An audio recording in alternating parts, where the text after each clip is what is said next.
Hey guys, Attorney Walter Rudolph. I wanted to go through something real quick. So, as you know, the federal government has not been able to go ahead and pass a fourth stimulus. However, the states are continuing to go ahead and surprise the hell out of everybody because they are passing some form of a fourth stimulus, whether there's some sort of tax rebate, tax benefit, or just straight cash to the American people. So, in that case, the particular states, individuals. So, we're going to go through this real quick. This is Forbes.com. You know, I tend to like their articles because they're more in depth. This is by Napolitano, updated April 21st, 2022. It's a little bit of old news, but I'm going to use it to segue into the next video and use this as the base foundation for understanding what you need to know before we get to the next video, which is who is likely to get the next stimulus bump by the state that they live in. So let's get through Maine, and then the next video we do will be about what states are likely to do it next, because I actually disagree with the ones that people are talking about. I don't think they're right. But first, Maine. Maine authorizes $850 in stimulus checks. Is your state next? Here we go. All right, let's go through this. Keep in mind, this is Maine, not everywhere. If you're feeling the crunch of higher prices in the grocery store or at the gas pump, relief for your wallet could be on the way. Both federal and state legislation has been introduced, and in some cases already passed, to send rebates or stimulus checks directly to Americans. Unlike previous pandemic relief measures, however, these payments are much more targeted, and this is important, with considerably lower dollar amounts. That's not because governments have developed a stingy streak. Rather, it's more about helping Americans weather rising prices without making inflation worse. So real quick, let me explain the difference there. Here's what's going on.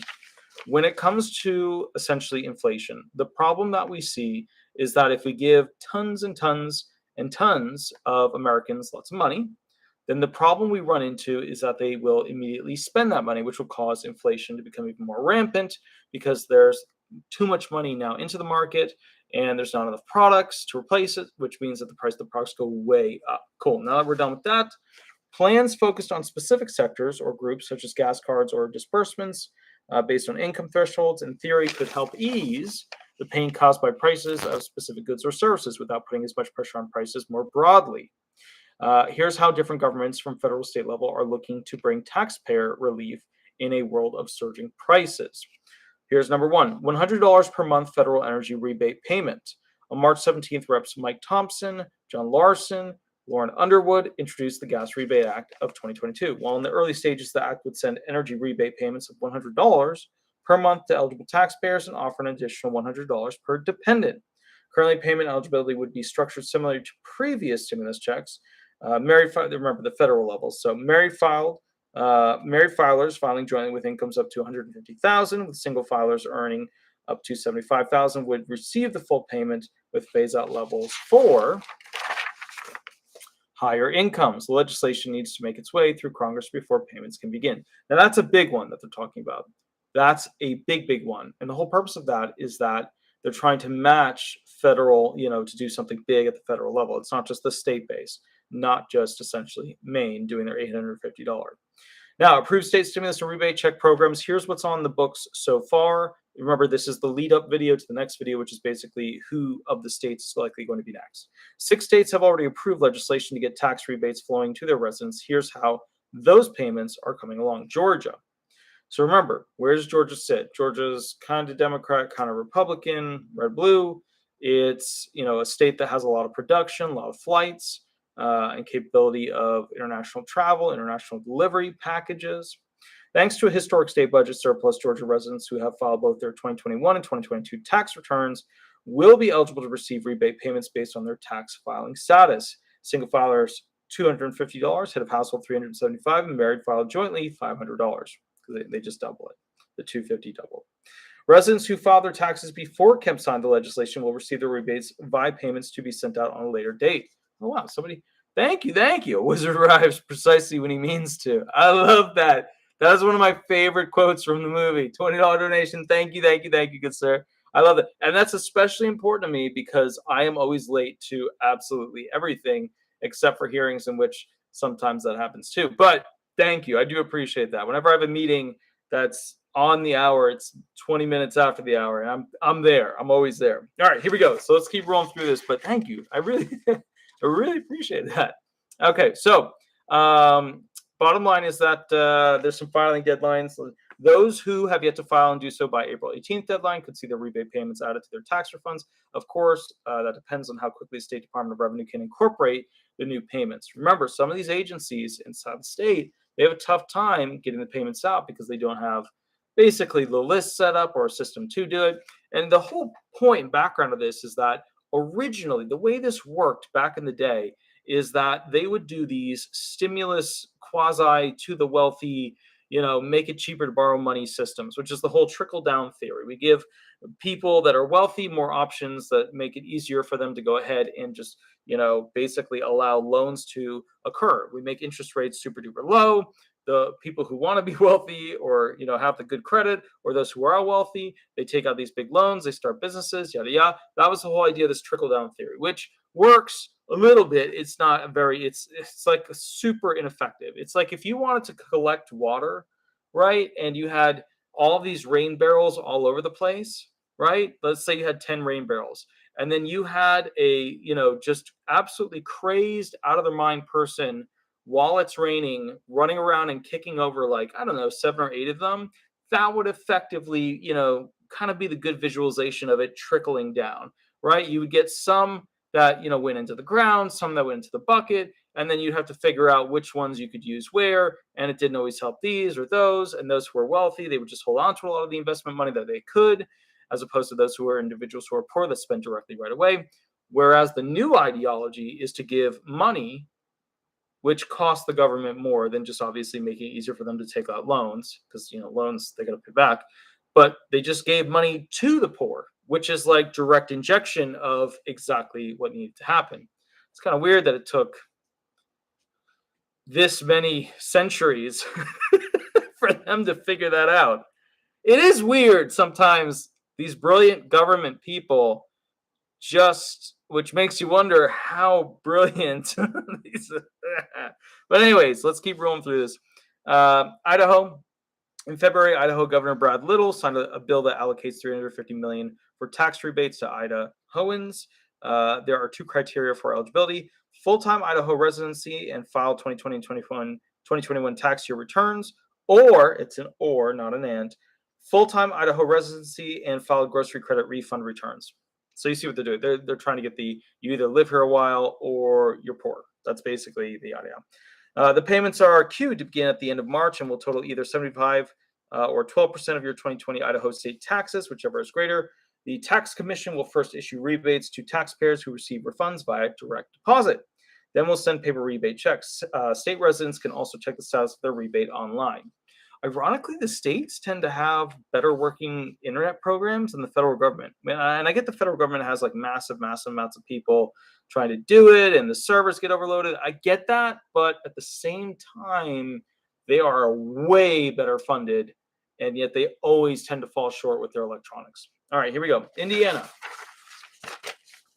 Like Georgia, Indiana found itself with a healthy budget surplus at the end of 2021. In December 2021, Governor Eric Holcomb announced that Indiana taxpayers would get a $125 one-time tax refund after they file their 2021 taxes. Now, I know what you're thinking. I get it. I understand it. A lot of you guys are thinking, what the F? What is $125 going to do? But from a politician's mind, they're not thinking about what your realistic needs are. They're thinking like, okay, what is the average person losing as a result of this tragic economy? How can we bolster them to try and give them that little bit of extra money from whatever we have as a surplus budget? So keep in mind, this is not from the perspective. You know how they always talk about, like, you can't figure out what Russians are going to be doing because they think differently. Politicians think that way, especially when it comes to accounting, just the same. They're not thinking what's going to make you whole as a result of these losses, like lawyers do. What extra money do you need to even get close to getting back on track? They're more thinking about it from the perspective of what's the least amount that I can hand out to still be loved and also help the poor to pay money, even though they didn't have the money and it cost so much because there was rampant inflation. And as a result, do I give them a little bit? Do I give them a little less, a little bit more? And then you end up with $125. That's the politician version of thinking through it. What is a big enough amount that they can get away with? without, basically seeming like a cheapskate, and then what is essentially an equitable amount that makes sense based off of some metric, some analytical Excel sheet that they can go, yeah, because this equals this, you should get this. That's how they work. While residency and eligibility information are unclear, the state's Department of Revenue says that taxpayers should expect to see this bonus refund reflected when they file their taxes. So don't panic. Rather, the state will send out further information on when to expect these bonus payments in 2022, the year you're in. Okay, Maine. This is what the video is supposed to be about. This is the big one. Governor Janet Mills signed a supplemental budget on April 20th. So, 5 days ago. It's my birthday today. My birthday right next, actually at 1 o'clock, 1 a.m. in the morning. That's my birthday. And it's 12:54 a.m. I was born on the East Coast, so East Coast rules here for East Coast time zone. All right, so Governor Janet Mills signed a supplemental budget on April 20th to authorize direct relief payments of $850 for Maine taxpayers. So remember, Idaho, right? We were just reading about, Indiana. We were just reading about Indiana essentially being $125. Now we're talking about $850 to Maine taxpayers. Full-time residents with a federal, remember, full-time, we'll go through the elements. Full-time residents, element 1, with a federal adjusted gross income of less than $100,000. That's element 2, less than $100,000. $150,000 if filing is head of household. $200,000 for couples filing jointly. So $100,000, $150,000, $200,000. That's your element 2 category are eligible. So there's 2 elements, right? So you're going to be a full-timer. You live there. You love there. And basically, you're a pink rocker. And basically, you can't have too much money that you're earning in a yearly base. Okay. The one-time payments, which are being funded by the state surplus, are scheduled to be delivered by mail starting June 1st. The budget also includes an increased benefit for Maine's earned income tax credit recipients. So basically, what we're reading here is Maine is basically doing a better job as a little itty-bitty state that doesn't receive that much tax money compared to the federal government. So Maine is actually kicking the butt of Biden's entire administration right here. And I know some of you guys say that I get too hard on the left and the Democrats, but I get even more hard on the right and the Republicans because, to be honest with you, who's ever in office tends to get beat up more. That's just the way it is. Right now, we are seeing choices about oil, green energy, etc., that aren't meshing well together. They're just not meshing well together, which is causing this horrific situation. Now, I measure things based off of things I use. So back in the day, if I went to like Wawa and I buy Sizzly, it'd be like $2 and something. And then they became $3 and something. And then they became $3.60, and they're about to go up again. And pretty soon they're going to be $4 for one of those little tiny sandwiches that you eat in the morning. And my point to you about this is that the federal government lost. They screwed up. They blew it. Should have been more stimulus. They should have, this whole we want to stick a soft landing situation. They blew it. They lost that. They didn't get it right. It's not necessarily all Biden's fault, but he is the chief commander of the United States of America. When there's an executive order to be made, it's him. When there's an executive agreement to be had, it's him. When a law gets signed into law, it's him. When a Supreme Court justice is put on the panel for potential choice, it's him. One thing I absolutely get disgusted by, just disgusted in just a huge way, is when people expect me at the law firm as the lead attorney on file, names on the paperwork. I have to make sure I get it done. I have to make sure all the motions are in. I have to make sure it's done correctly. You get the claimant's testimony up through. All these little things, medical evidence, all these little things. I have to be in charge and do the executive thing. But President Biden always gets a pass. Trump got 0 passes. 0. If I could go into it's actually not, Biden gets many, many passes. But the Trump actually was in the negative. Everybody attacked him from every corner of the universe. The cosmos of people just ravaged him. So just when I, give Biden a little bit of junk on this about, hey, you did this wrong, you're not doing this great, you could improve here, think about it. These are options to improve for the next time, next year, next president, whatever. But we are coming down to that line. We are now into the time zone of, we've gone through the first year, we're going through the second year, we're now into the 2023 budget, is on the is in paper form, right? And it doesn't help the people it was supposed to. Any disabled people out there not happy? Well, you should be, because the major promises are not being kept. And we're now going into 2024 because we already have a budget for 2023. So, all right. And some of you will say, oh, but he can change things and executive order things. Look, student loans. We there yet? Or is it just more promises before, essentially we get to November and the midterms? Okay, nobody has student loans that are worse than me, other than a very small, unlucky group. The millionaires are out there, and I'm part of the crew. All right, anyways, let's keep rolling through this thing. So Maine's giving out a lot of money. That's the bottom line. And Maine's a beautiful, beautiful state. I go there for vacation to get away from specifically the mosquitoes in Florida, which are trained by the Navy SEALs, the highest level division, and they are brilliant. Unlike the mosquitoes in New Jersey, which maybe Coast Guard, maybe. All right, New Jersey, in fall of 2021, which is where I was at for almost a month there in March. In fall of 2021, Governor Phil Murphy and the New Jersey State Legislature approved budget measures that would send one-time rebate checks of up to $500 to nearly 1 million families. Good on you. That's excellent. Now Murphy proposes earmarking an additional $53 million to send 500 payments to those who file taxes using a taxpayer identification number instead of a social security number. These newly eligible people would include non-resident and resident aliens, their spouses, and dependents, all of whom are ineligible to receive a social security number. That's not good. That's a terrible idea, because now you are essentially giving massive amounts of funds to people who are not your base citizens. And remember, at the end of the day, we have to help our elderly, we have to help our retired, and we have to help our disabled, and we have to help those individuals who essentially fall into our special fixed income categories. These individuals who can't get a social security number, I agree that they need to be helped, but they do not need to be helped by the state of New Jersey. They need to be helped by the federal government, because the federal government is in charge of the social security number problem. So kind of the bottom line here, I'm very frustrated with New Jersey in that regard. They're overstepping their bounds, and they know it, but they don't care. It's a voting trick. It's a vote farming gig. It is what it is. New Mexico. In early March, Governor Michelle Lujan Grisham signed into law relief measures that would give New Mexico taxpayers a one-time tax rebate of $250 for single filers and $500 for married couples filing jointly. Now, here's the thing, guys. The first ones to come out with this stuff, other than California, the numbers are smaller, but they're growing and growing and growing. So, the early, hey, we're going to give you forced stimulus, it's a smaller amount of money. But the later ones, the money's getting bigger and bigger and bigger. Okay. Taxpayers must meet certain criteria. Element 1, income must be less than 75K, married filing jointly less than 150K. Same gigs as the federal rules, okay?